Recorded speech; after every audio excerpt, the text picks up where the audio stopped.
So this is just after 09:02 hours GMT on Tuesday, 30th of March 2021. And this is the Khoodeelaar. Khoodeelaar is a Siloti word, Siloti language word. Khoodeelaar television coming online from London in the UK within quotation marks. And UK within quotation marks being necessitated by the stupidity and unfitness for purpose on the part of Boris Johnson. But the front page of today's Rupert Murdoch's scum, otherwise known as Sun, completely defies the truth of what Johnson is up to and is doing or not doing. And it shows him like Superman who embodies and personifies superior personal qualities, moral integrity, ethical kind of compliance with the highest standards of ethics and morality. And he has never even heard of adultery, let alone serial adultery. And he has never heard of indulging in brazen adulterous behavior with a person about the same age, similar age to his daughter or the eldest daughter, and having brazenly careless sexual activities in the bedroom he shared with his wife at the time, who was away and who came home 10 minutes after the adulterous partner, Jennifer Arcuri, left the marital home, the family home, according to her confession and statements confirming 4-year adulterous relationship with Boris Johnson, married Boris Johnson. Now, when we say that this program is the diagnosis of Fleet Street, we actually mean that kind of naked corruption by the corruptor-in-chief, Dirty Digger Murdoch. Now this guy according to the serial kind of propaganda, he nearly died of COVID-19. But now he's smashing everything. I mean, look at the shamelessness and complete untruth by this scum. People who are watching this from outside the UK or outside the kind of campaigning environment that the KhoodeelaarTV campaign is, and if they are outside of the campaigning environment, they would not know just by looking at the headline, the truth about the headline and the agenda and the narrative. For example, Johnson is being shown here as tennis-mad prime minister, and he is being shown as telling the UK population, get fit in the sun.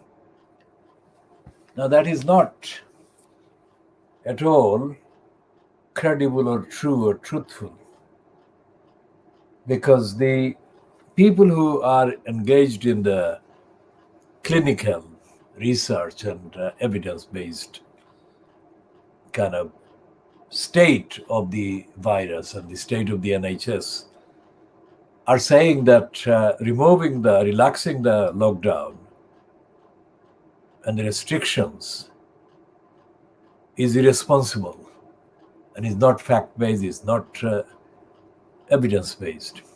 And this is a fantasy front page, which will be kind of difficult for the dirty digger Murdoch and the scum to deny in years to come. This is absolutely irresponsible and false, but it is typical of the lies and the lying agenda that this scum has been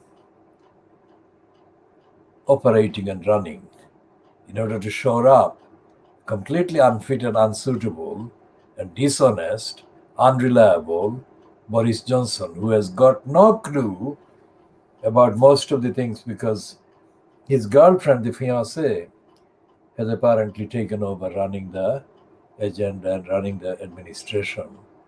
And he, being the kind of extension of her agenda or her skills, he did that same kind of job under the command of Dominic Cummings. And Cummings left, and the Cummings actually left under the cloud, and the cloud was actually created by the surfacing, appearing as Boris Johnson's string puller of his fiancée, the 30-something Carrie Simmons. And this picture is a completely fraudulently made up photograph, and the whole thing is absolute lie. Now, as I said earlier, people who are not necessarily viewing this from location in the UK or are not familiar with the campaigning environment, that is the unique environment of the Khoodeelaar campaign, need to know that the Levison inquiry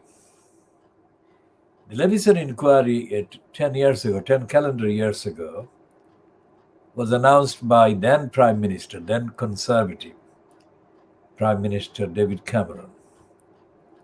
And he was forced to set up the inquiry in order to fend off, that is to say, calm the outrageous demands that were surfacing against the lying behavior of Fleet Street, especially the likes of the Murdoch stable that had at the time the title called The News of the World, which the Private Eye magazine calls News of the Screws. Now, screws colloquially has two meanings, and the Private Eye renaming of the News of the Screws, News of the World, had more to do with the pornographic kind of orientation and narrative and agenda and capitalization on pornography that the Screws was based on, the News of the World was based on it, and its circulation and its kind of customer base was based on that. The pornography was paraded with the same kind of brazenness as this headline. And the scum is also, well, this is the name, sun, but it's not the sun. It's the complete darkness, because it pervades untruths and lies. And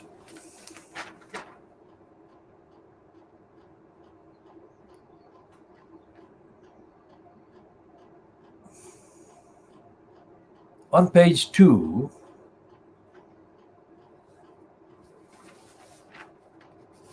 the Sun contradicts its first front page smashing splash. And it says, Johnson's secret app investigated. It doesn't say investigated, it says probed.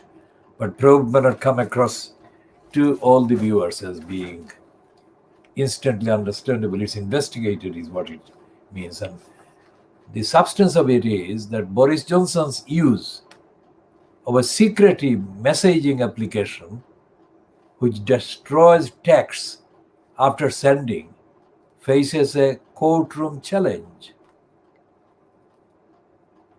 And it claims that the scum, last year revealed that Johnson and other top politicians had joined Signal users. Signal. Users can erase their own messages in a set period, from a week down to 5 seconds. It limits leaks, but transparency campaigners fear it is a loophole to avoid security by freedom of information laws. The legislation states all such communications must be retained forever. A spokesman for Watchdog Citizens said, "We are in an unprecedented national emergency, and we're going to have no records of how decisions are made. Campaigners have given ministers 14 days to say how the secret messages are stored, or they will begin judicial review proceedings." The Prime Minister's spokesman said, "We abide by all the relevant data laws.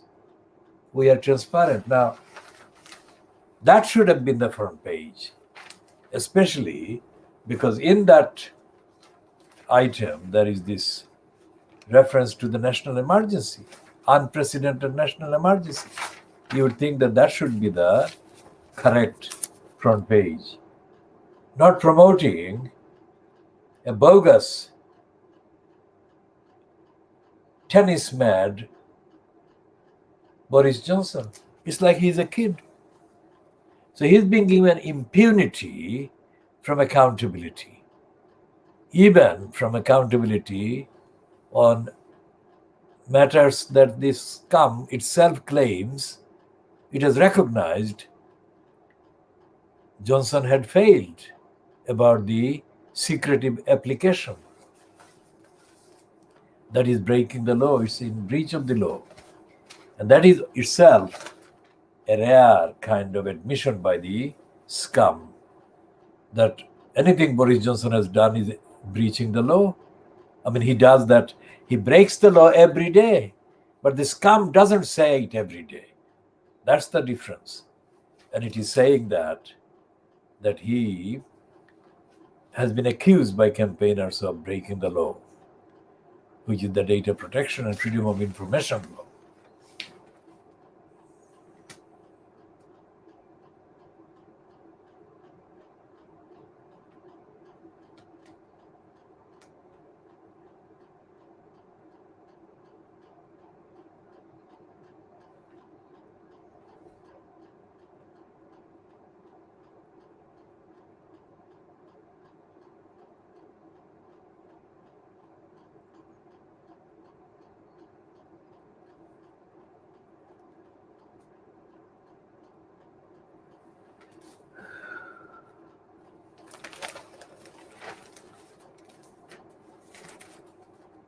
And there is this unbelievable 2-page spread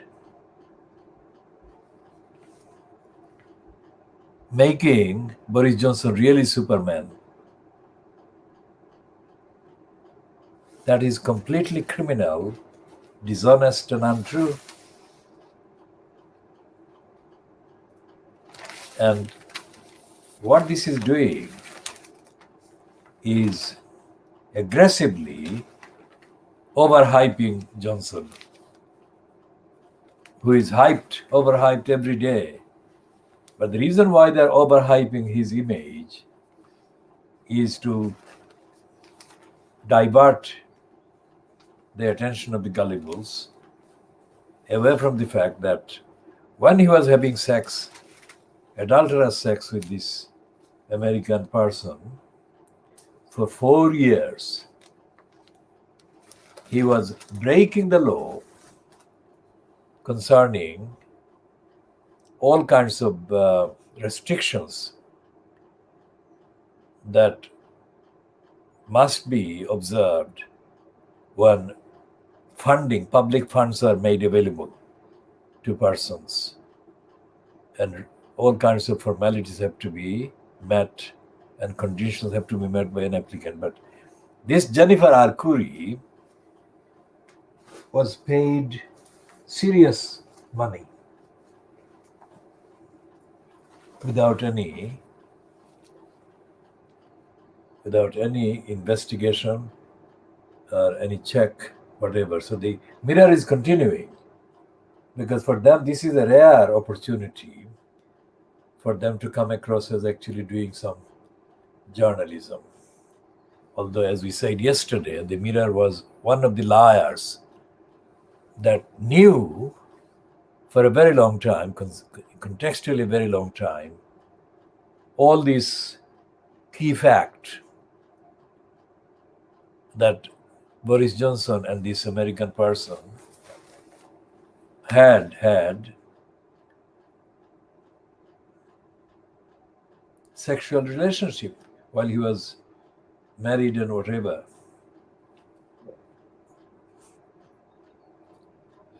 And it reads, after sleeping with his mistress on the family sofa and facing political questions over granting her special favors, now Boris Johnson reckons he's acted with honesty and integrity.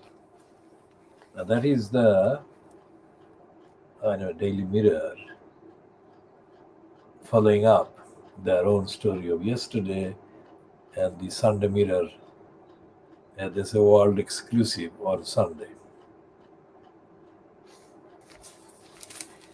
And it says, Boris Johnson has insisted he acted with honesty and integrity in his dealings with Jennifer Arcuri.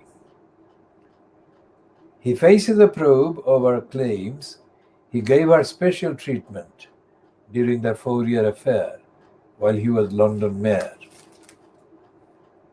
Labour MP Neil Coyle said he is accountable for his time and any money spent in office. Number 10 said Mr. Johnson met all legal requirements. No, he didn't. It is not up to. Look at the stupidity of this Daily Mirror.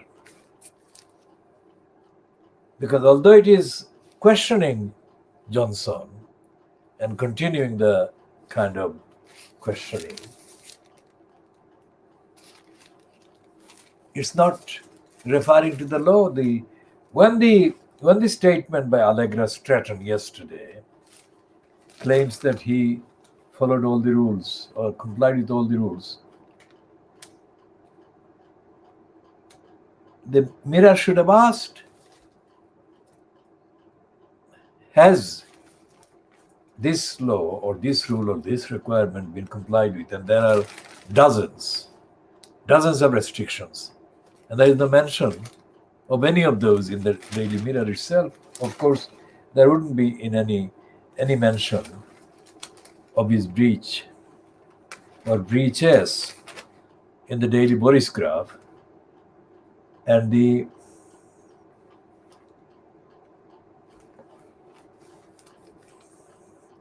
Daily Mail, Daily Express, and the Scum.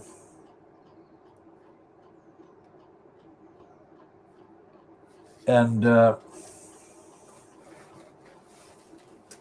they're saying a bit more about this claim that he acted with honesty and integrity. These are two things that are absolutely foreign to Boris Johnson.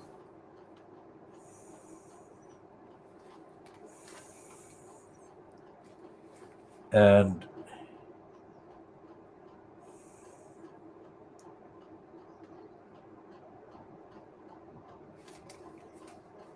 the quotation from the two MPs that I have noticed in there, one from the Labour Party, Neil Coyle, and another from the SNP, Pete Wishart.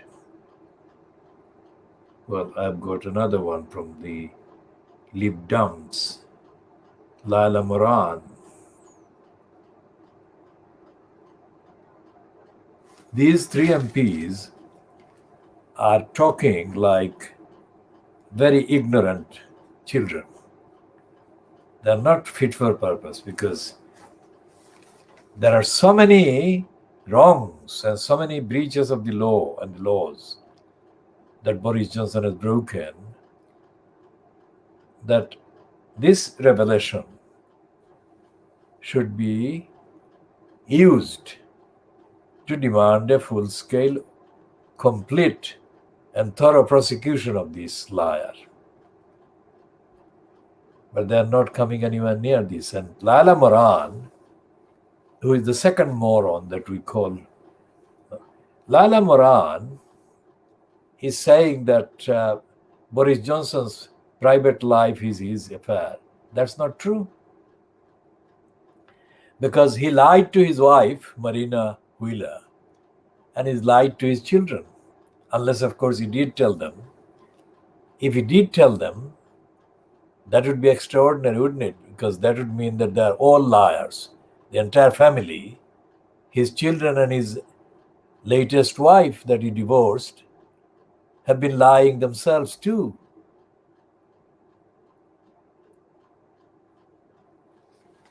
So the Daily Mirror, although it's done the world exclusive, really is not doing justice to the cause of demanding accountability and telling the truth about Johnson's behavior. And they've got an editorial heading that is correct, which says, Boris can't be honest. That is true. And it says,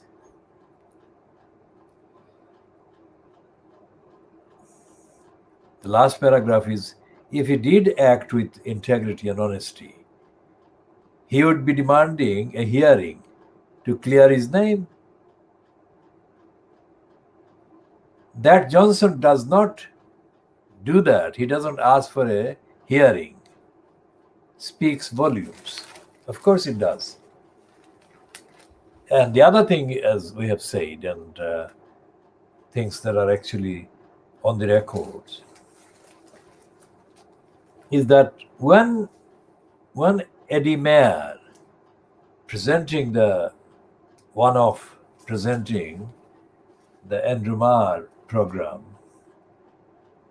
asked Johnson on the show, you are a nasty piece of work, aren't you? Johnson didn't know what to say because he wasn't prepared for such a direct summary of his entire career. And the fact that he could speak Latin or a bit of Greek or any other language wouldn't have made any difference, because speaking another language doesn't alter the content, does it? It may alter the linguistic context, but only partially. And he has been overhyping himself as a linguist because of his command of the Latin language, whatever. But speaking Latin and speaking lies doesn't make the lies truth.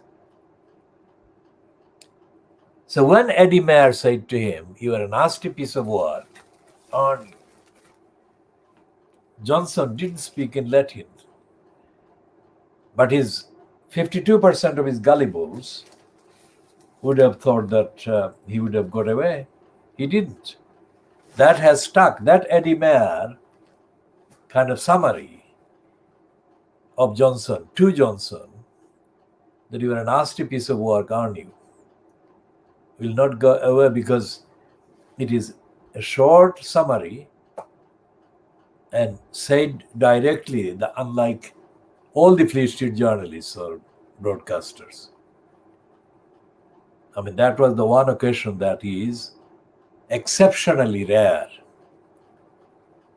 as I said, there is some kind of movement ongoing that is intended to keep Johnson shored up, no matter how wrong he is, how dishonest he is, how immoral he is, and how corrupt he is. Now it will become known, but it will become known only too late, after he has done the complete damage, because he's still engaged in making damaging decisions.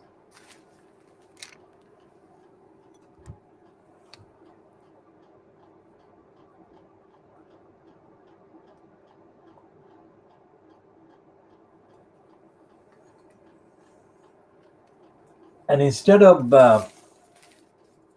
providing a moral alternative and a democratic alternative, the opposition, so-called, fronted by the politically dead man, politically dead, remember? Keir Starmer.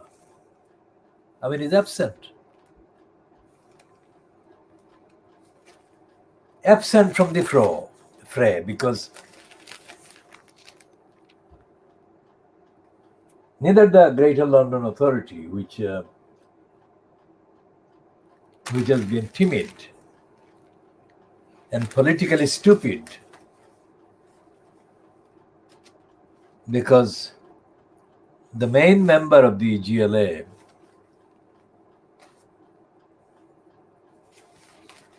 who has been related to this call for inquiry, Len Duval. Now, Len Duval is not known for his kind of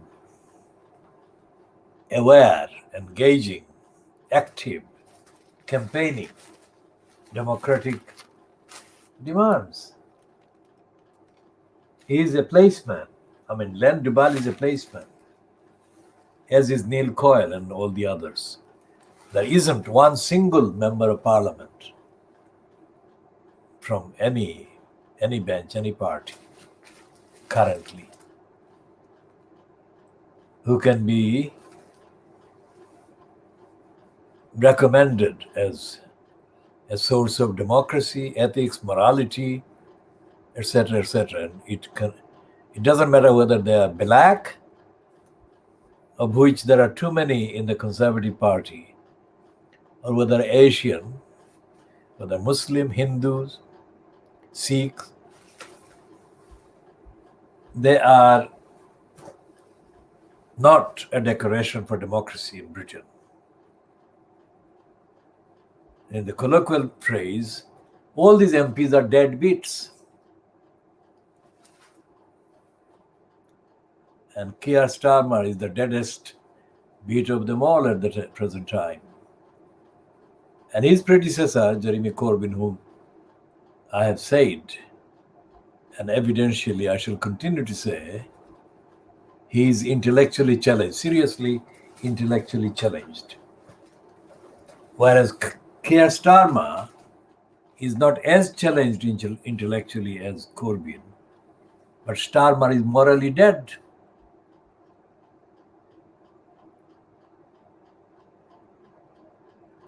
So there is no MP in this country who can do justice to democracy, justice to the cause of democracy in this country.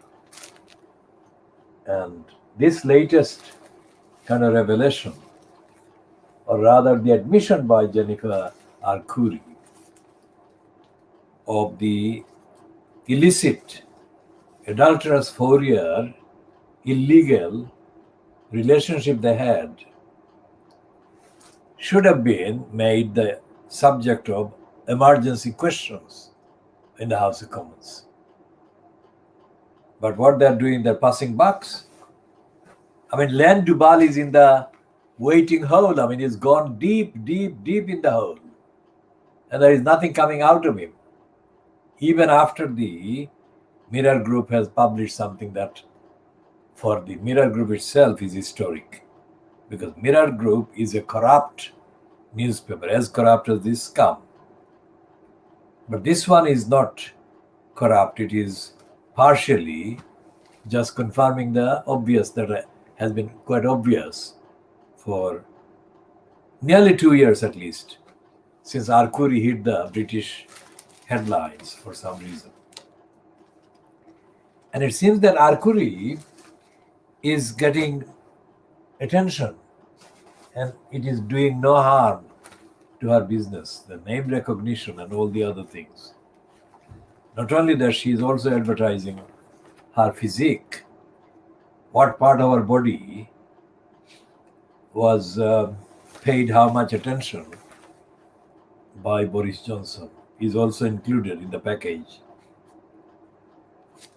So prospective observers might be kind of paying attention to this particular facet.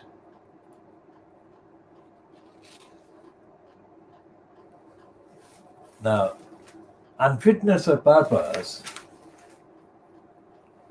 also includes Boris Johnson's negligent behavior towards people like this woman, this Iranian woman, married to a British white person who has been in prison in Iran.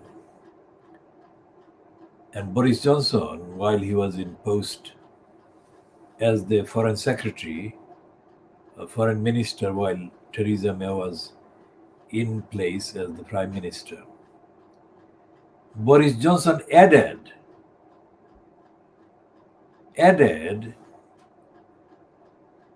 to the kind of ground that the Iranian authorities used against Nazanin, Ghaffari, because he told a committee of MPs something that Nazanin has never herself said or admitted or was doing. But she was tried and found guilty by the Iranians, making that very allegation against her, which Boris Johnson, as the foreign secretary, admitted in his way, not admitted because it was the fact, but he added his comment that was actually, that represented and kind of gave the Iranians proof. And they immediately launched an additional attack on this woman. And they cited Boris Johnson's statement to the MPs that she was there to do something that she never admitted she had done.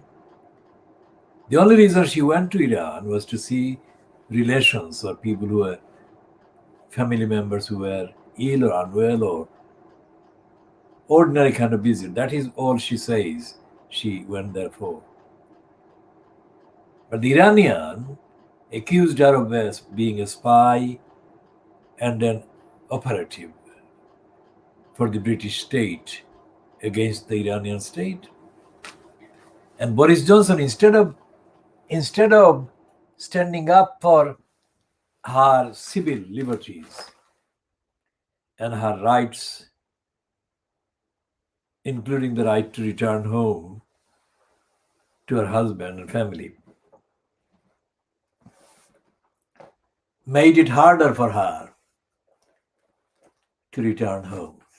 Now, would anyone with that kind of record consider this individual worthy of that Superman promotion by this scum?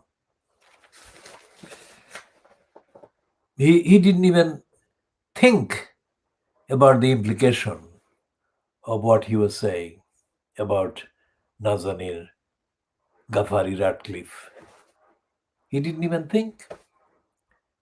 And according to Jennifer Arcuri, while he was still in post in the corrupt post of London Mayor,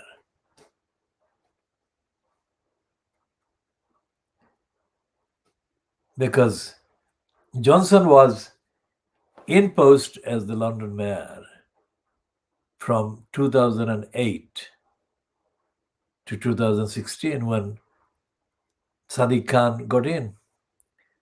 So the illicit, adulterous, and illegal relationship, notice what I'm saying.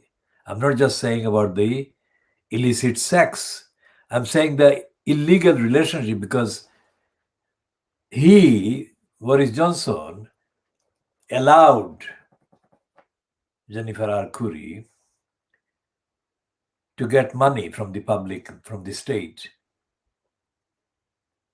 And the money that she got would not have been paid without clearly longer procedural investigation, evidence, etc., etc.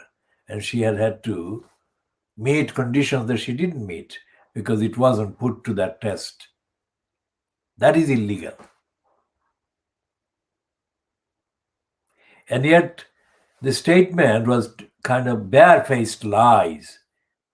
The statement that was associated with Allegra Stratton, acting as Johnson's propaganda spokesperson yesterday, it was an absolute lie. Because all these facts that I'm briefly stating are all on the record, and not just on the record accessible to me, the record accessible to any investigator, any searcher, any observer, any student of evidence. And every single description of Johnson's behavior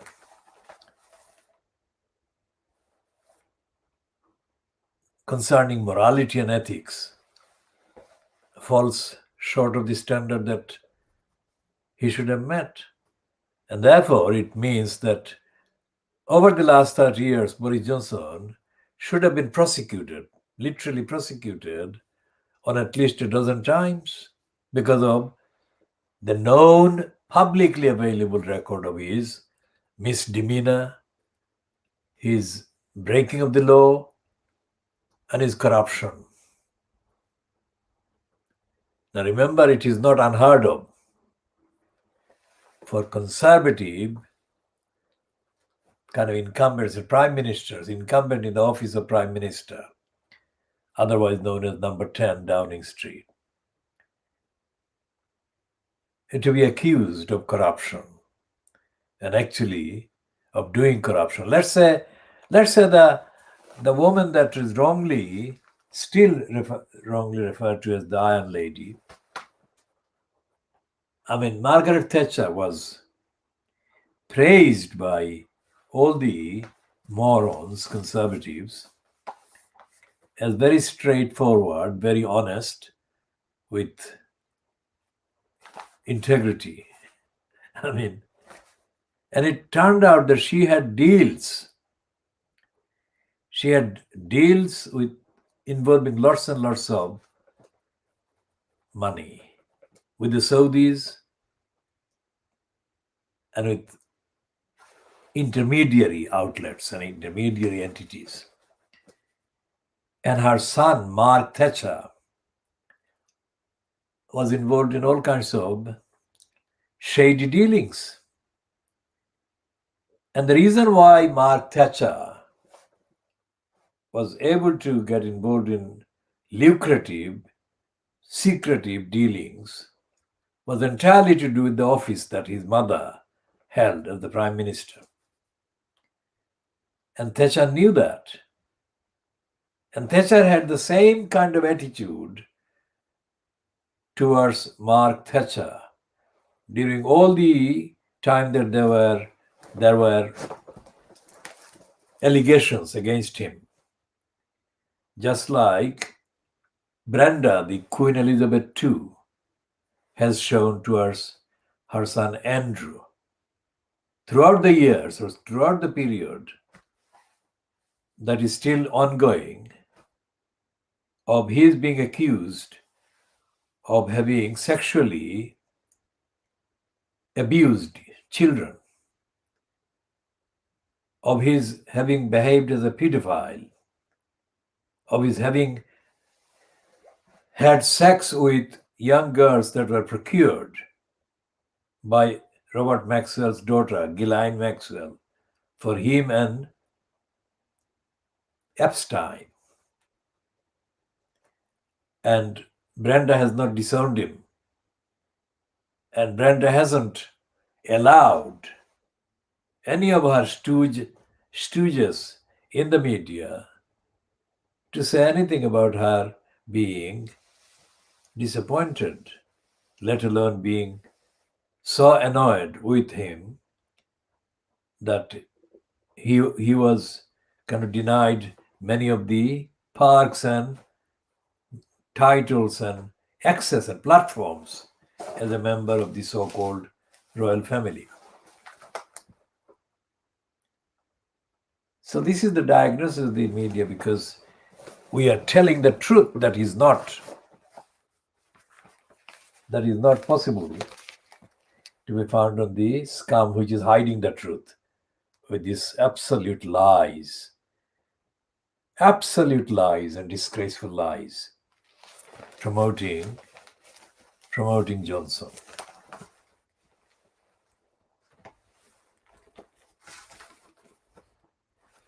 And they're saying in the editorial, so-called, which is headed, and secrecy. And it's like it's not a demand. The first sentence is like a reference to something that is totally harmless. They're saying far too much Downing Street business is done in secret. It's not anything to take any notice of. It's like what is the most natural thing, the natural air and sunlight or whatever. I mean, it's nothing extraordinary, nothing to be concerned about. And yet it is something that concerns this particular thing that they did yesterday. I mean, the Downing Street liars did yesterday, saying that the allegations against Johnson concerning the facilitation and the granting of the money to this American person and there is a conflict of interest there, for heaven's sake. When he was having a relationship, brazenly executed, implemented, carried out sexual relationship over 4 years, he should never have gone anywhere near any public resource being given to her. That's basic wrong to do that, what he did. And yet the scum is talking about secrecy and not about talking about that.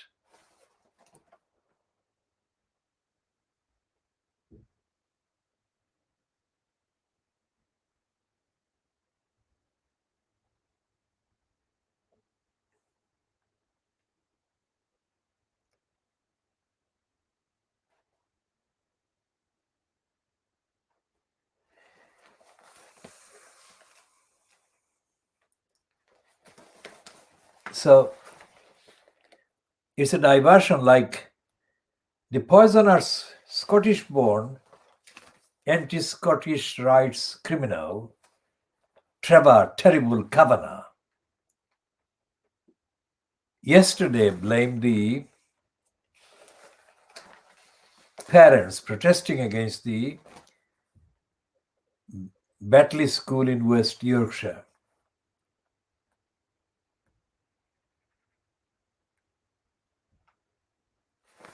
And that attack on the Batley Muslim parents protesting continues today. I shall read in a minute the continuation. I mean, a complete, absolute kind of moron like Ulrika Johnson keeps getting given platform to talk about things that she has no real qualification to do. And yet she has been given this space today to attack the Muslim parents in West Yorkshire.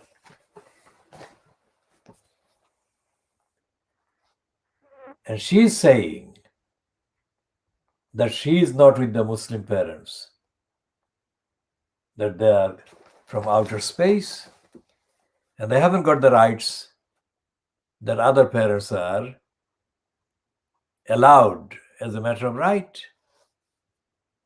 Just like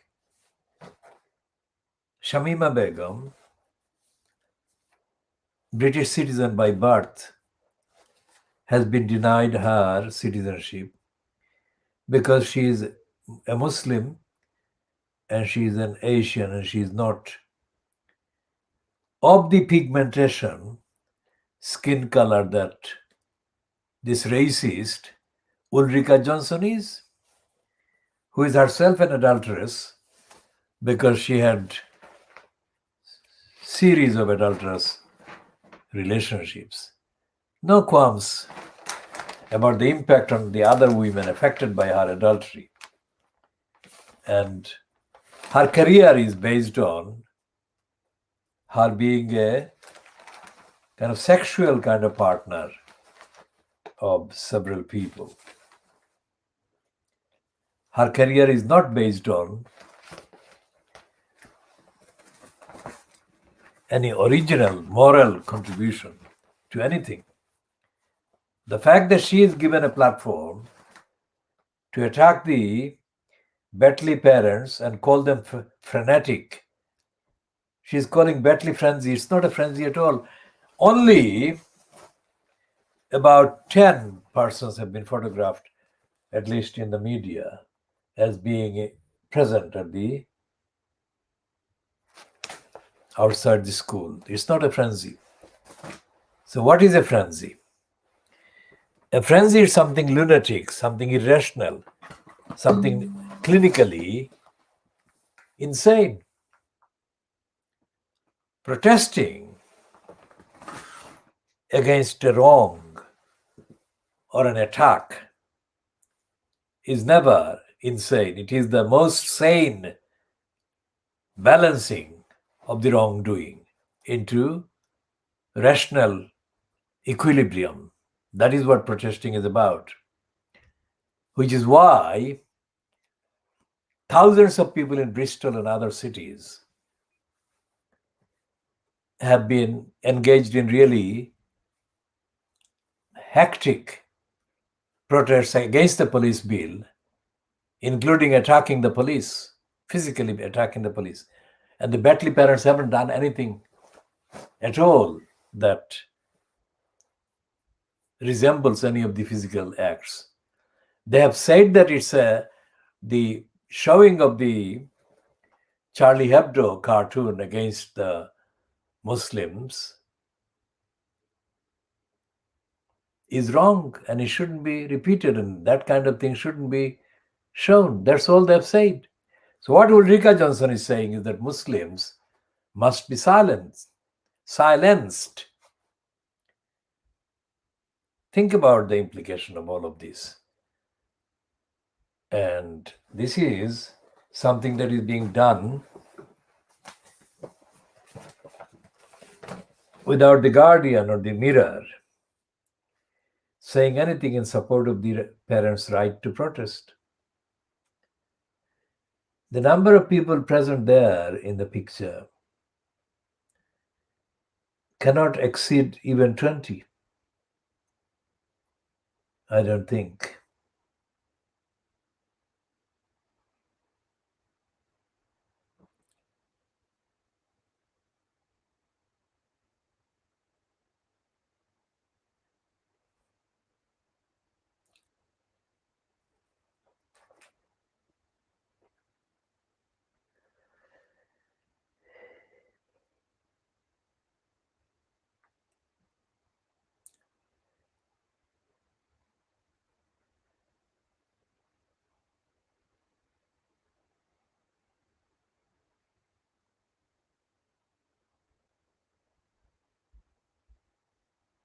And she's saying that the scenes outside the school in Betley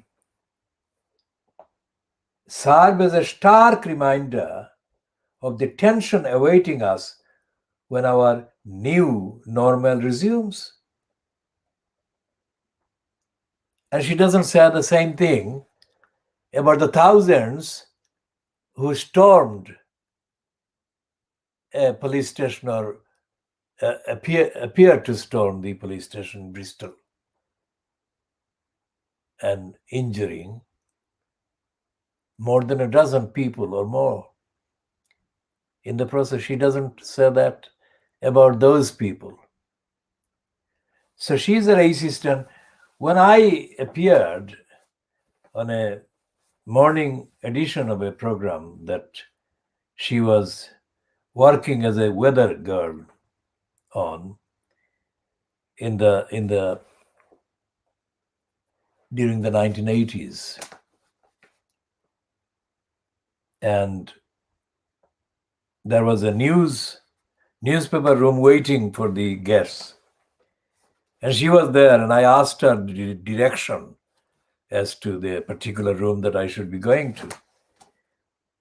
And this racist was very, very sharp in telling me, without looking at me, where the particular room was.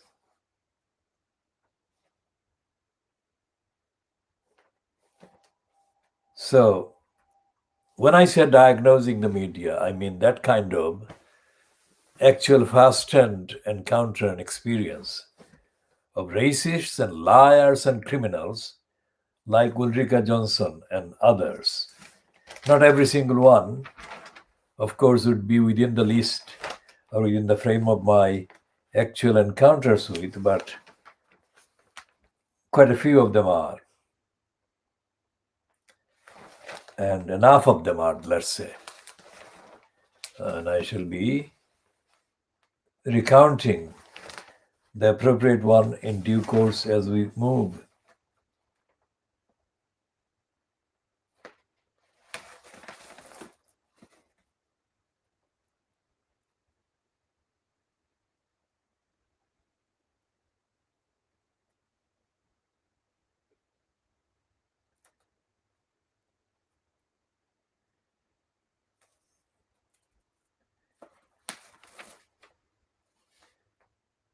And there is another racist,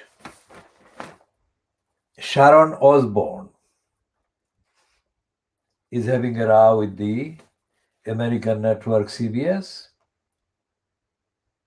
Quite apart from the fact that Sharon Osbourne is unfit for purpose and was part of a kind of gang of so-called celebrities that for too long, far too long,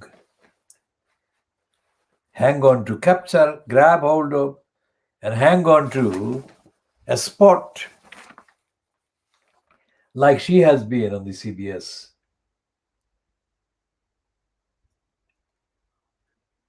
And according to this bizarre column,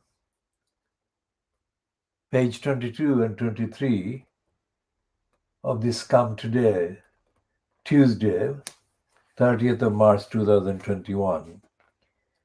Here is the piece that exposes the racist reason for Osborne's enforced kind of departure, because her attitude against Meghan Markle was so racist that the people inside the CBS organization had to decide that she had to go.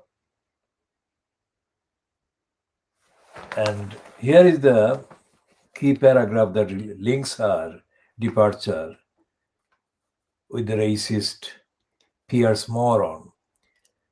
This weekend, the former X Factor judge stood down from her role on the long-running series, the US equivalent of Loose Women, amid the fallout over her support for Piers Morgan, as well as a dispute with former colleagues. Now, that is the giveaway. I mean, she is capitalizing on the publicity potential using the racists in Fleet Street and elsewhere in the mainstream media that is linked with the self-promoting racist liar Piers Morgan. Remember, Piers Morgan himself was sacked, instantly sacked, as the editor of the Daily Mirror at the time, after it was found that he had lied and he had doctored, that is to say, published altered photographs. Although in the general narrative, that particular incident of publication would have met the narrative, which was to show concern about the occupying British army abusing people in Afghanistan or Iraq, whatever the actual country was. We can check that as fact checker later. And so therefore that would have been generally an okay kind of narrative. But he lied, he made up some kind of scenes to emphasize the point. Not because he had solidarity with the victims of the abuse by the Western soldiers, of the Afghans and the Iraqis. But he wanted to be trendy. He wanted to be trendy for the moment, at the moment. Because there were other kind of genuine evidence of the Afghans and the Iraqis being abused by the occupying armies. And so when he was found on the evidence that he had doctored or he had published as editor of the Mirror at the time, these photographs, there were several photographs that he published, he was given the sack instantaneously. And he was, I think, kind of security personnel escorted him out of the building, wherever the Daily Mirror was based. It probably was based in the Isle of Dogs or the Canary Wharf, but that again is subject to fact checking because it was a few years ago.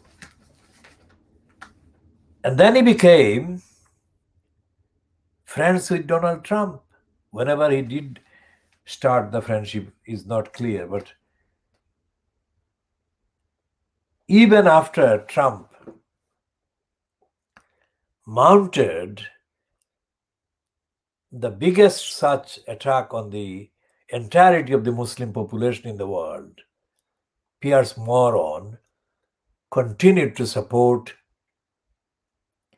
and make excuses for Trump's anti-Muslim hysteria and provocation and incitement and hatred and spite. So you've got Ulrika Johnson attacking the parents instead of talking about Sarah Everard and the police attack on the mourners and grievers. And Sharon Osbourne using the attack by Piers Morgan on Meghan Markle to raise the stakes in her own dispute that had been ongoing with former colleagues at CBS. Look at the distortion and the lies. And yet she is being peddled as a champion of morality and ethics because she is standing up for Piers Morgan.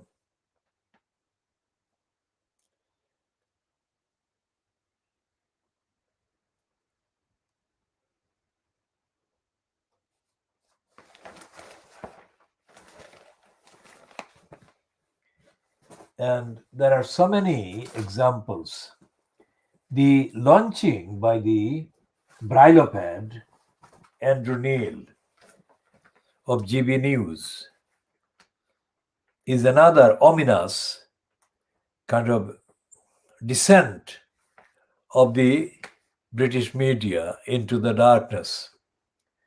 Because, like Piers Morgan, Andrew Neil is a racist and a hater of Muslims and hater of all the things that are indicators of attempts to make Britain enter the world of enlightenment.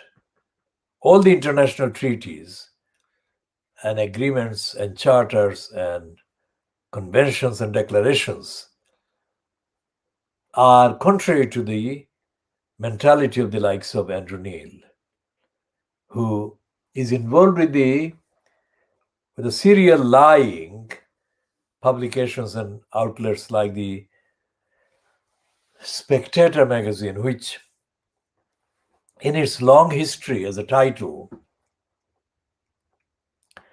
did have some moments when it carried some significant essays and comments. But for the last almost 50 years, it has been descending into darker and darker and darker kind of area, illustrated, typified by represented by the persistent platforming of the openly anti-Jewish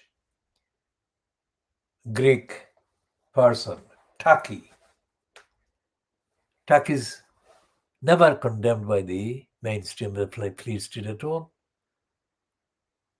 Now, if Jeremy Corbyn had ever said anything like Taki has said about the Jewish people,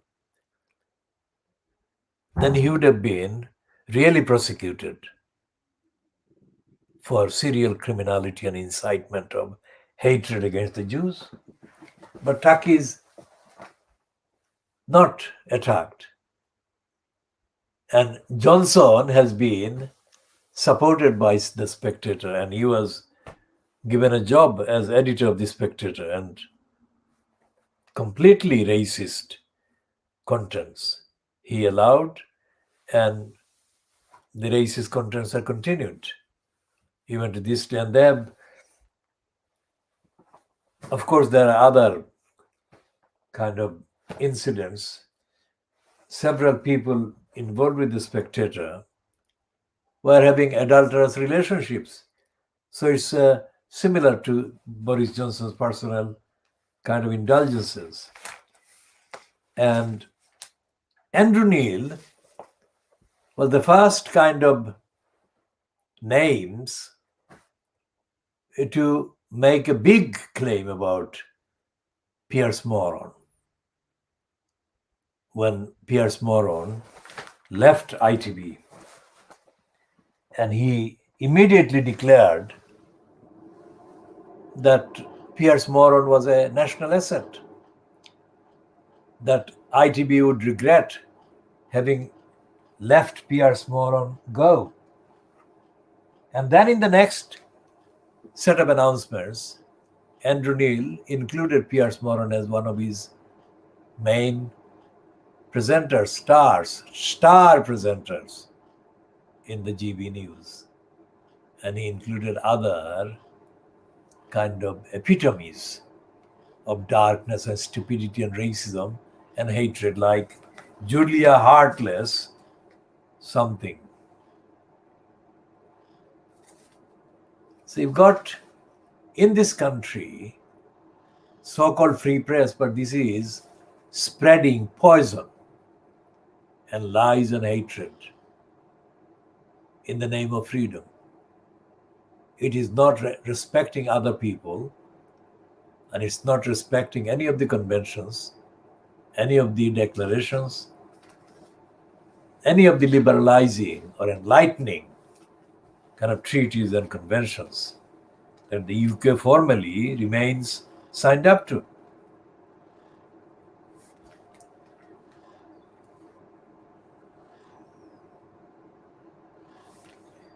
So we go back to the start yesterday of the trial in the USA of the murderer named as 45-year-old Derek Chauvin, who put his knees upon George Floyd, upon George Floyd's neck and back, grinding and crushing him until the very breath. No, ladies and gentlemen, until the very life was squeezed out of him. The prosecutor, Jerry Blackwell, said in his opening statement, continuing the quotation, "He does not let up. He doesn't get up."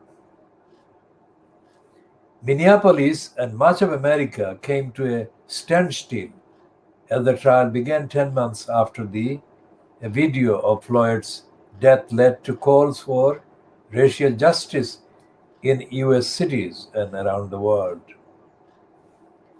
Hundreds gathered outside the court, demanding justice for Floyd 46, a father of 5 who was arrested after allegations that he had used a counterfeit $20 bill in a shop. The criminal justice system is on trial, the Reverend Al Sharpton, a prominent civil rights leader, said. Chauvin is in the courtroom, but America is on trial. Now, that is a very good summary of what is going on. The jury was shown the video of Floyd's final moments, during which he can be heard repeatedly complaining of his inability to breathe and calling for his mother. He was pinned under Chauvin's knee for more than 9 minutes.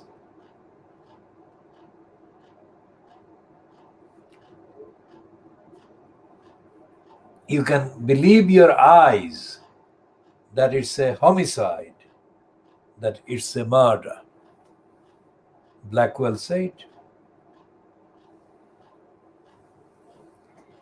And Chauvin is charged with second-degree murder and manslaughter and third-degree murder.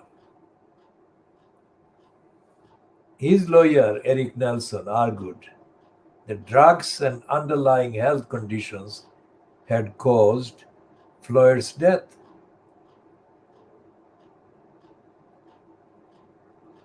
The trial continues.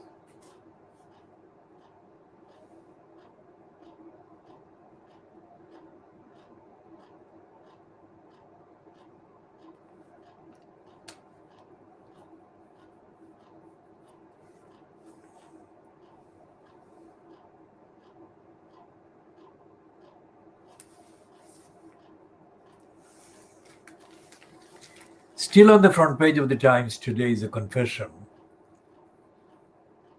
saying Sergeant claims of sexual abuse by pupils at state schools.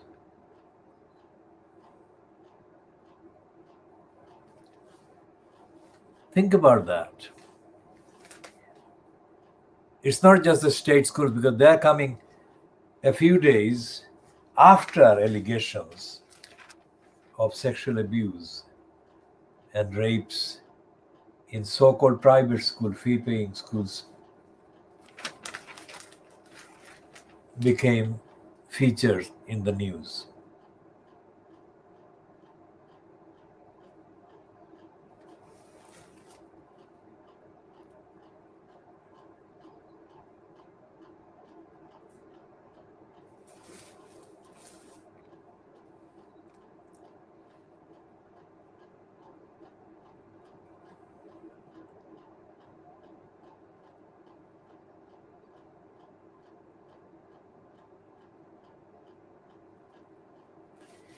And there is this other headline related to race on page 4 of the Times, which is a heading that is misleading.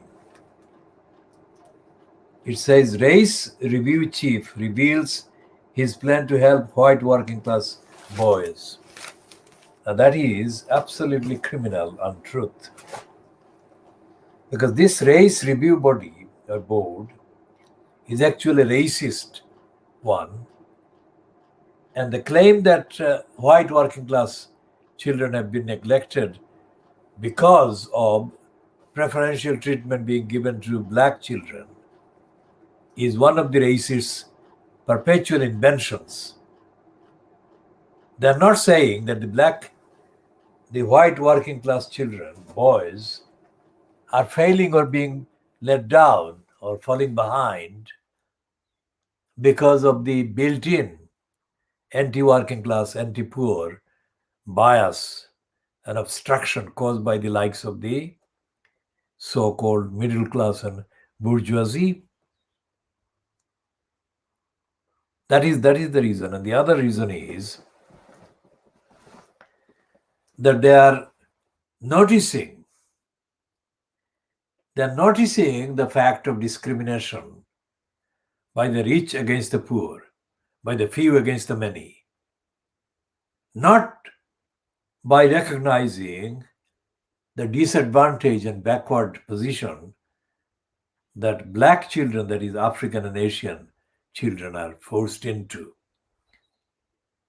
But because white boys are coming across as having not fulfilled their academic potentials.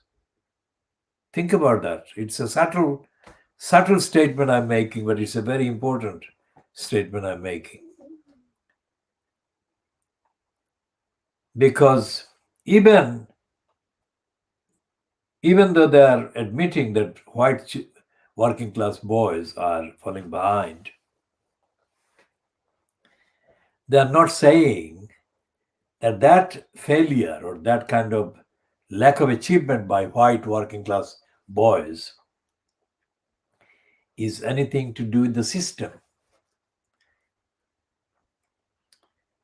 They're saying it is to do with the fact that discriminated against, disadvantaged children from mainly impoverished and poverty-stricken African families, African backgrounds, and children of Asian backgrounds. Asian mainly meaning children of the subcontinent, not the Chinese, because the academic performance of the Chinese is significantly better in comparison. So therefore, when Asians and Africans are mentioned, the Chinese should not be included, because the Chinese, on the average, perform much better. And so the Times is saying that, and the piece is written by a notorious racist propagandist against Muslims called Henry Zeffman. Well, there are three of them in there. Stephen Sunford, political editor, and Eleni Courea. Courea is spelled with a C, Courea, and Henry Zeffman. Zeffman is a notorious propagandist for racist and right-wing establishment in this country. And this commission is a racist commission, and the name is itself a giveaway that it is racist, and it's in place, that is, it has been established and funded in order to increase ethnic disparities.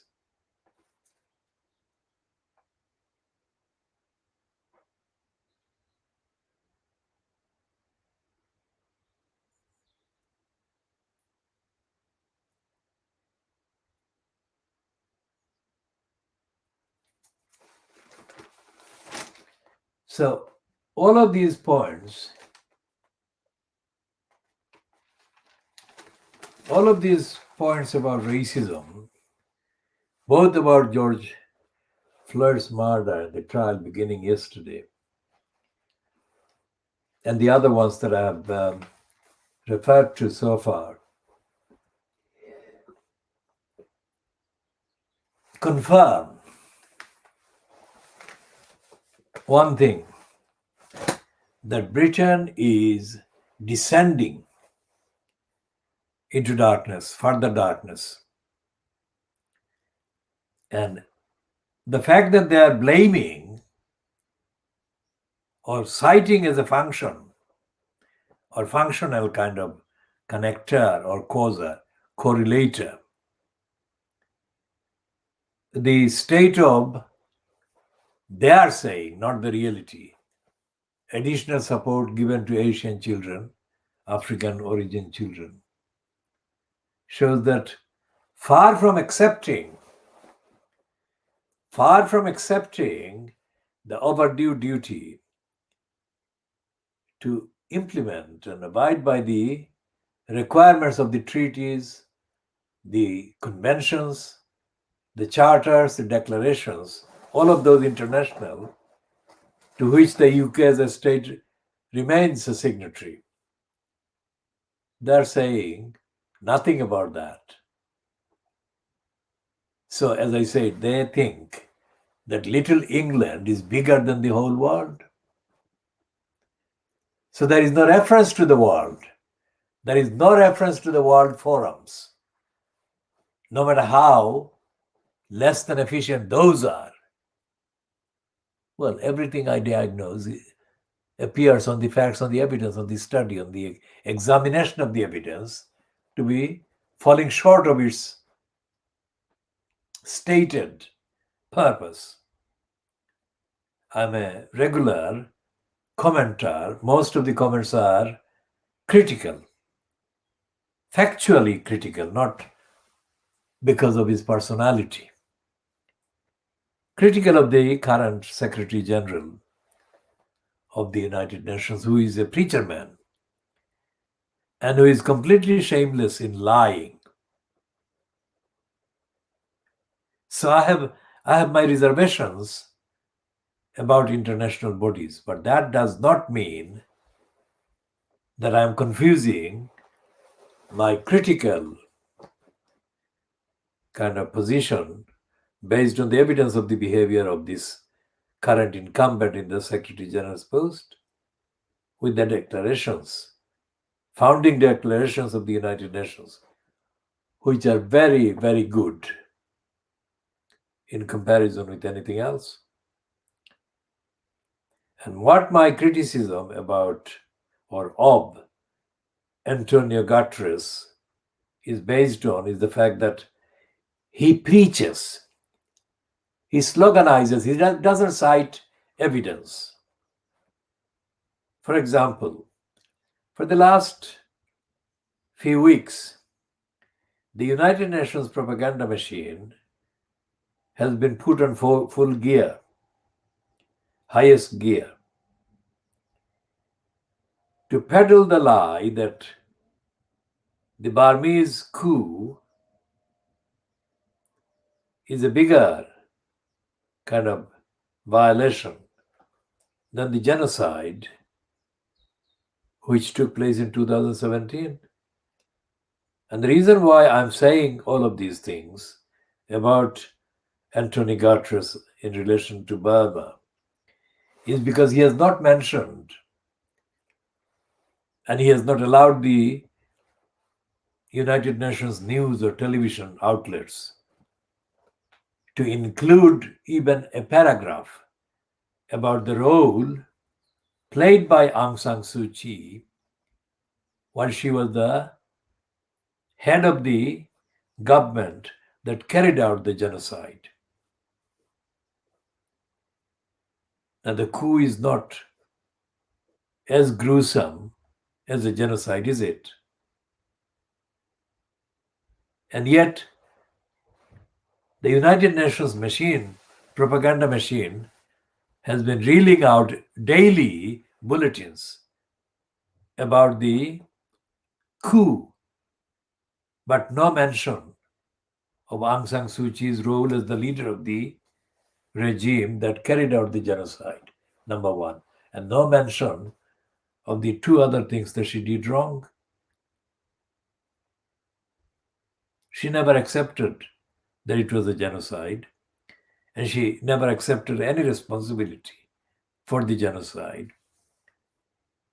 And then she accused the victims community, or the Rohingya community that was the target of the genocide, of doing any number of wrong things. And she still is in denial of the Rohingyas' entitlements as citizens of Burma. She is running the narrative, and she is part of the narrative that says that the Burmese people who are Muslims are not Burmese, which is what the Rohingyas are. They're Burmese Muslims, or they're Muslims, nationals of Burma. So look at the kind of similarity that Muslims are being discriminated against everywhere. Here is the example. Burma is an example. Aung San Suu Kyi is an example of denial of those rights. And then, of course, in the USA, the financial manipulator and exploiters, company called BlackRock, which has involvement in several $trillion worth of financial assets that it manipulates and channels for the big money criminals. An analyst employed by BlackRock in 2018, a young woman born and brought up in the USA as a US citizen, Esma Bengapsia, has been forced to leave. She left the company, and then she was so frustrated that she publicized the experience in an open letter sent to the racist chief executive, Larry Fink. And she has been, since then, she has been joined by some others, including a Kenyan man who is from Kenya directly. He is from Kenya, and he was not raised in America. And he has been quoted in the Financial Times as saying a number of original things, because, I mean, the idea of feeling like a minority is new. I mean, which is what I relate to. I mean, it is impossible for me to think I'm a minority, because actually, compared to the entire population of the Western European countries, I belong to a majority in ethnicity terms, in many other comparisons. So for me to be called, even in a suggestion, in a theoretical kind of suggestion, that I'm a member of the minority is totally, absolutely alien and unrelatable too. So this Kenyan person said this thing, that coming to America for him was really revealing, because he never felt until coming to America that he was a member of the minority. Absolutely original statement, that one. So this woman, Esma Bengapsia, was mocked in the workplace by white so-called co-workers in the White Rocks, or White Rock. One, because she didn't wear the allegedly seasonal thing that apparently others worn during the Christmas period. So she wears a niqab and the traditional Muslim kind of dress. And she didn't think that she was doing anything wrong, because there are various objections to this For a start, Christmas is not a religious thing at all. It's a business thing. But even some generous people, including myself, who out of courtesy wish some people that we know as Christmas observers Happy Christmas. It's just a social thing. It doesn't connote or denote any acceptance of anything to do with that. It's just a social kind of thing. So she was mocked and insulted for not wearing something like that. And the other thing was that one potential rapist and sexual pervert who found her attractive and complimented her for being attractive, good looking, whatever, conducted a loud consultation with his white colleagues within her hearing, that is to say, in front of her, along the line that if he sexually assaulted her, that could be anything, would he be allowed to get away? Think about that. What you are saying is that if he raped her, could he get away with that? Now, can you imagine? Would he dare do the same about a white girl? Think about that. So back to the Kenyan man who said, or back to one of the others that the Financial Times has quoted. I cannot remember the name, but one of the people quoted in the big read item in the Financial Times said that the only reason the White Rock employed people who are not Anglo-Saxon white, let's say, was to show in its CB that it had met the diversity requirements. That is, it had got a kind of number of the quota of black people, African people, or Asian people, or whatever. Now that is America,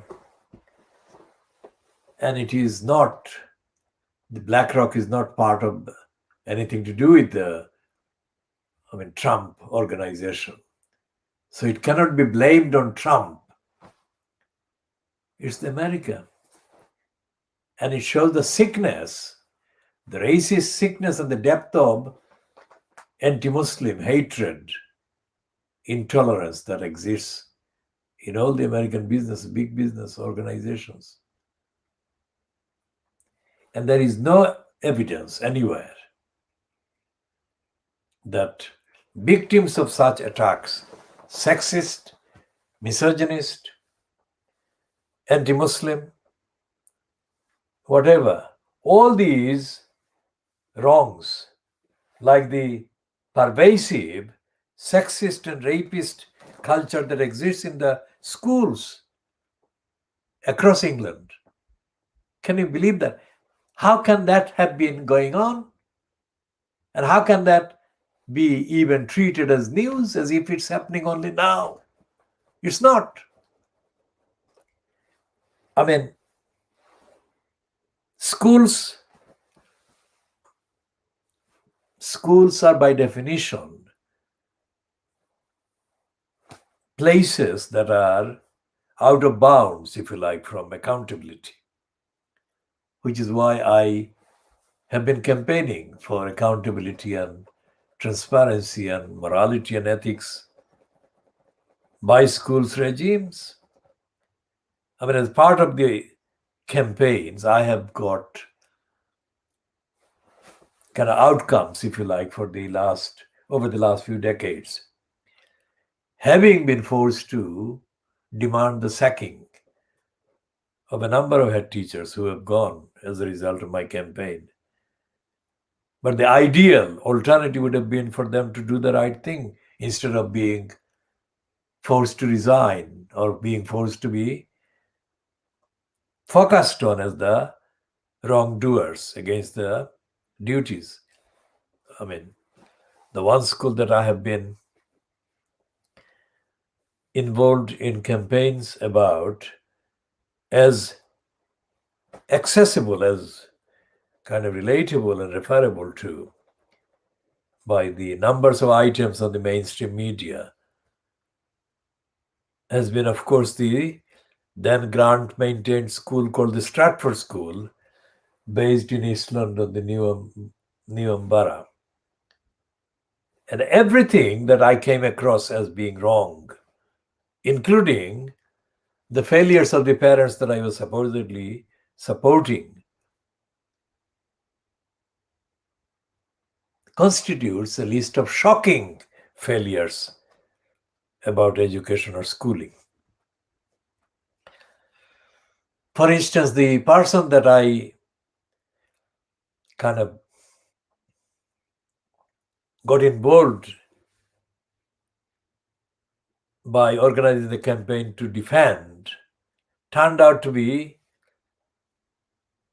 shockingly ignorant about the school system, the purpose of the various things, including the bureaucracy called the curriculum and all the various tiers of connections and the relationship between the central government, the local council. And he was completely, absolutely ignorant of the history of so-called education and connection with the empire. All of that had direct implications on the problems that he was having with the racist head teacher and with the racist other governors or parents. And there is no forum, there is no platform, there is no service. This is what this campaign protecting the school governors, the parent governors, took place in January to May, let's say, 1992.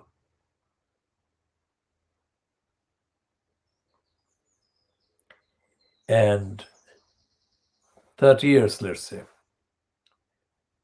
And despite the fact that all these real issues existed that had direct impact on the content of what was taught, the content of the access by the parents and the governors to the school, nothing has changed in terms of allowing access to parents and governors, which is why the Batley School that is being overly kind of attacked by all the racists and anti-Muslims highlights what was happening in Stratford School, because the campaign that I was running was to challenge the head teacher who was blocking the access and participation by the parent governors.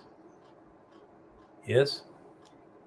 Nothing to do with any faith or any faith-linked agenda or narrative. It was just to say the right of the parent governors to have the say as governors in what the school was in terms of policies doing. But the reason why the mainstream media became very alarmed about that campaign that I was running was not to do with the quality of say that I was demanding for the parent governors, but the ethnicity and the race of these people, including myself, which is why the Guardian got exposed in running a number of stories, and the Channel 4 did launch this Devil's Advocate series, entirely directly resulting from my campaign. And the person who actually organized the Devil's Advocate was somebody who had been aware of me for decades and had not found any way to corner me. And he thought that by having me as the main kind of person featured in the pilot of that program would somehow corner me in terms of argument and evidence, which he didn't. So when I say Batley School parents are being unfairly and racistly targeted for daring to speak about the content of the program at the school, I say this on the basis of long-running evidence of my engagement with other schools. I was chair of a governor's body in one school, and I was a governor on 4 schools. And the evidence of the role of the teachers, the role of the other governors, adds to the shocking inadequacy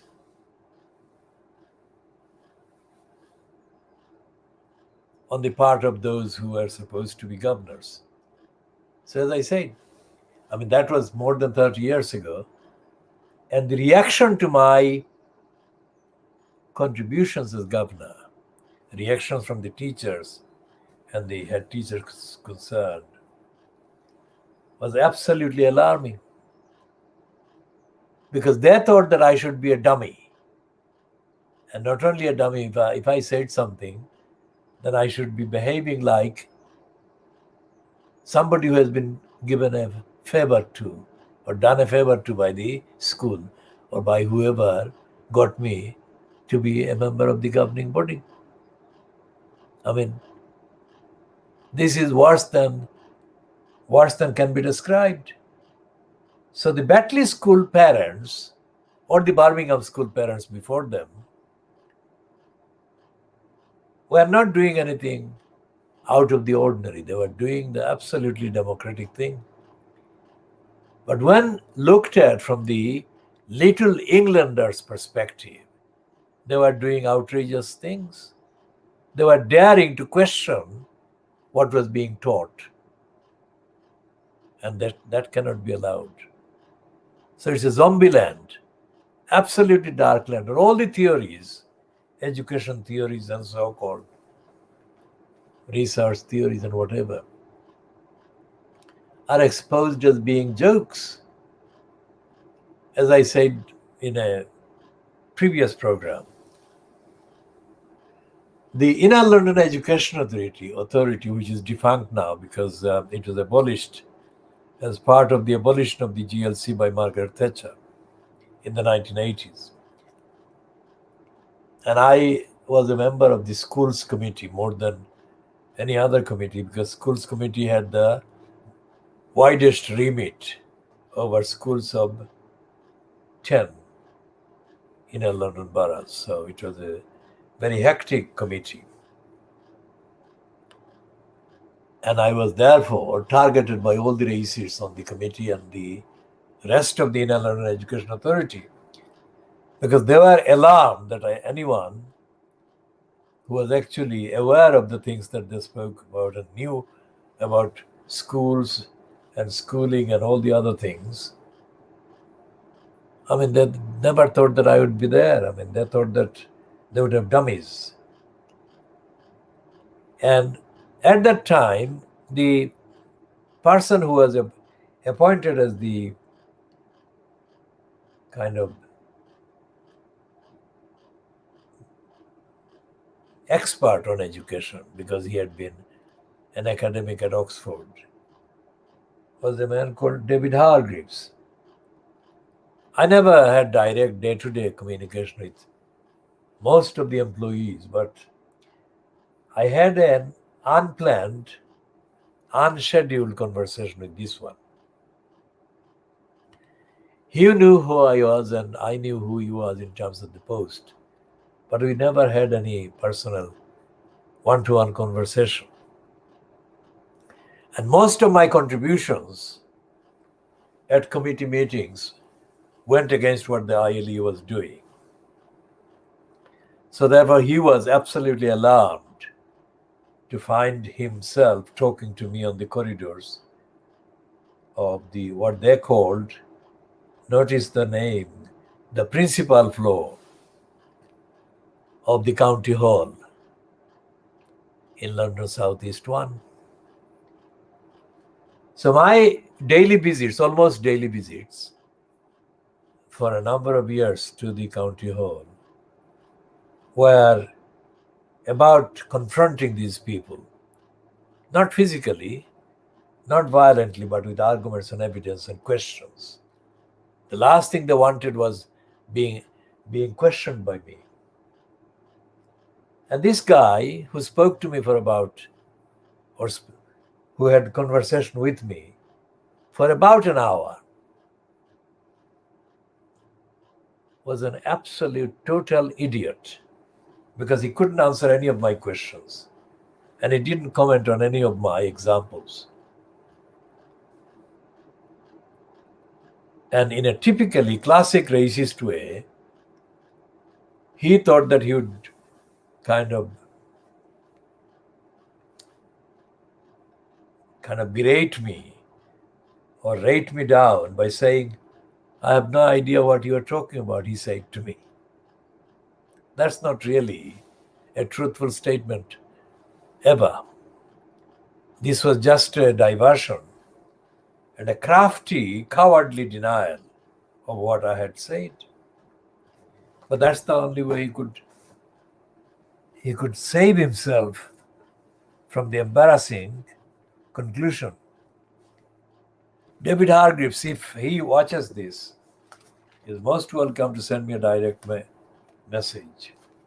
Otherwise, I shall elaborate on his far more than I've done so far.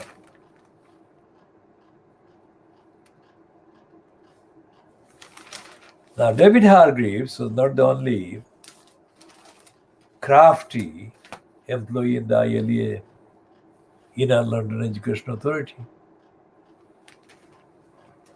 that found it difficult, to say the least, to handle my questions. It is my questions that they never could handle. And one was a Caribbean person called Trevor Carter. Now, Trevor Carter, like Joe Hunt, was an established member of the elderly sector in the Caribbean community, let's say. But I wasn't from the same background, so I didn't know the various kind of relationships. But Trevor Carter was used to be treated with deference by the other acquaintances that he knew. But with me, he came across somebody who was asking him questions. Trevor Carter had never been asked questions like that. So I asked him questions about seeing me at a meeting and then answering questions. And I asked him to set up a meeting for more than a year until he couldn't say no anymore. So we sat down and I started asking questions. And Trevor Carter obviously had worked hard in preparation for this. And he had rehearsed that meeting long before the meeting took place.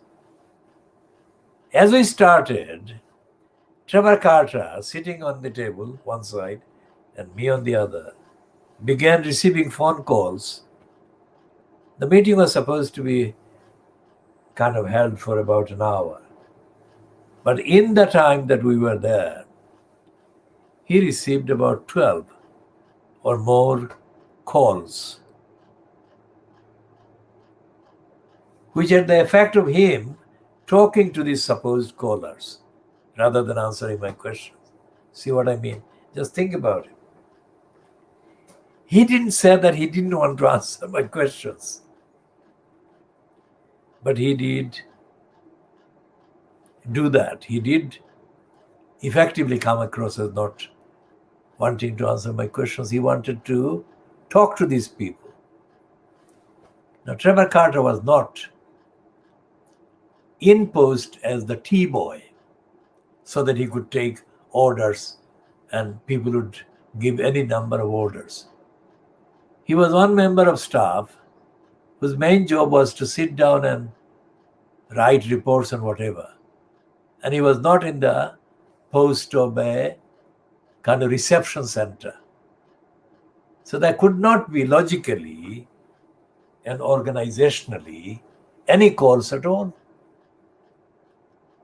because he had already done a meeting with me on diary.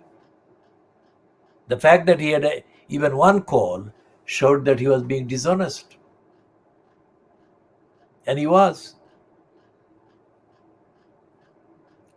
So how do you fight the dishonesty coming from a black person when the context is fighting racism and that black person is another claimant to be fighting racism? What he did there was nothing to do with fighting any immorality, anything wrong at all. He was doing wrong. And that is the picture of most people who are given jobs because of their diversity potential. And that includes a lot of executives, black-skinned executives in this country and in the USA. Well, the biggest executive post is, of course, the presidency. And the record of Obama shows that he was a stooge and he was a coconut, which I said he would be. I said that in public many times before he got elected. There is no way that Obama could be anything other than a coconut. But that doesn't mean that he didn't occupy the post for 2 terms. He did. And he did a lot of publicity, and he's on the record as president, his wife, as the president's wife. That is the kind of accepted records. And I'm not including Michelle Obama as responsible for Obama's failures and deeds. So when we've got the counselors, Bangladeshi counselors in Tower Hamlets, staying silent about Shamima Begum. Read the banner just underneath my face. Shamima Begum and the schoolgirls were betrayed by the negligent Tower Hamlets Council crooks. Now, no single Bangladeshi councillor has spoken about Shamima Begum or the other schoolgirls, and they'd never heard of the safeguarding duties owed to children by the council until I started talking about it. So the problem that I had with Trevor Carter or David Hargreaves is not a problem that was confined to those two. I mean, the entirety of the ILEA's bureaucracy was kind of in real meltdown in terms of my presence on the ILEA for as long as I was present there. And that shows the measure of the racist resistance. They don't accept my contribution as being welcome because they think that it's a threat. Even when I'm offering the better version of efficiency and competence on things that they should have been able to do, but cannot do because of their own shortcomings, etc., etc. Everything I said to Hargreaves and others in the ILEA, and have said since and before about the so-called education theory has been vindicated, because there is no education anywhere. What there is brainwashing, indoctrination, and the likes of Macaulay kind of did. When in 1922, the rebel poet, who is now known as the national poet of Bangladesh, Qazi Nazrul Islam, wrote one of the poems that, as a Muslim, he shouldn't have written that, because Muslims are not expected to know as much as he did about the Hindu mythologies. But he was an accomplished kind of scholar, and he knew very well many of the Hindu mythologies, which he applied very effectively.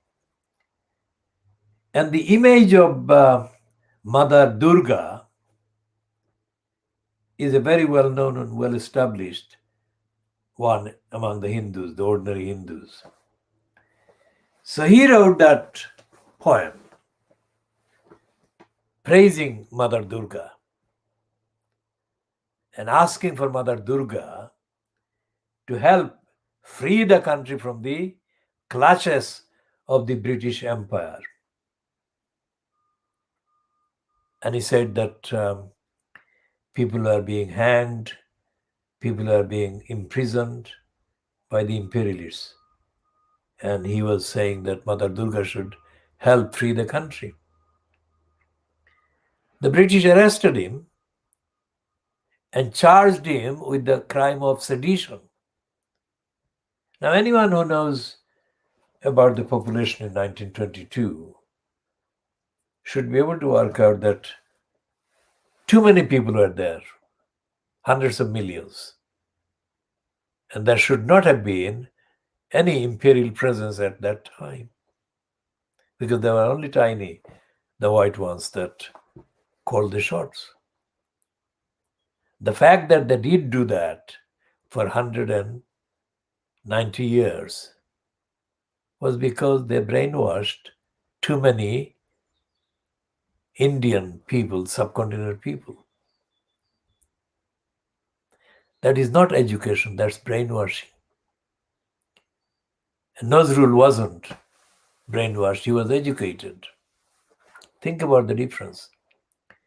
And all these schools and colleges, universities and faculties are machines for brainwashing. When you have education, you've got conflict between right and wrong. So education isn't there. Most of the times, it's indoctrination and other control or controls going on.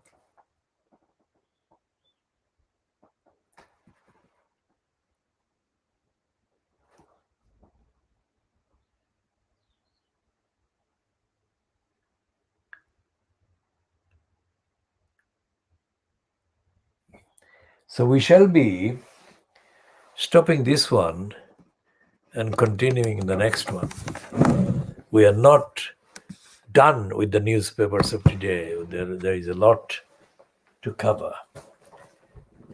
And you can see the extent of the discussion is so extensive that it is not possible to cover all the newspapers and diagnose them during this kind of length of a program.